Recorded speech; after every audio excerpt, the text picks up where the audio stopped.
அண்ணாமலையால் ஆட்சியை பிடிக்க முடியாது, ஆட்டுக்குட்டியை மட்டும்தான் பிடிக்க முடியும் என்று தமிழ்நாடு காங்கிரஸ் கட்சித் தலைவர் செல்வ பெருந்தகை கிண்டல் அடித்துள்ளார்.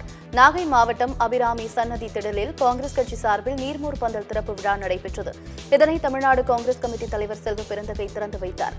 பின்னர் செய்தியாளர்களை சந்தித்த அவர், மோடி எப்படி பேசி குட்டிக்கரணம் அடித்தாலும் இந்திய மக்கள் அவரை புறக்கணிப்பார்கள் என கூறினார். தமிழக தேர்தல் அதிகாரிகள் உண்மையாக இருக்கிறார்கள், ஆனால் பாஜக தில்லுமுல்லு செய்யாமல் பார்த்துக் கொள்ள வேண்டும் என தெரிவித்தார். ஆட்சியை பிடிப்போம் என கூறி வரும் அண்ணாமலையால் ஆட்சியை பிடிக்க முடியாது, ஆட்டுக்குட்டியை மட்டும்தான் பிடிக்க முடியும் என நகைச்சுவையாக கூறினார். நகர தலைவர்கள் காங்கிரஸ் கட்சியினர் ஆங்காங்கே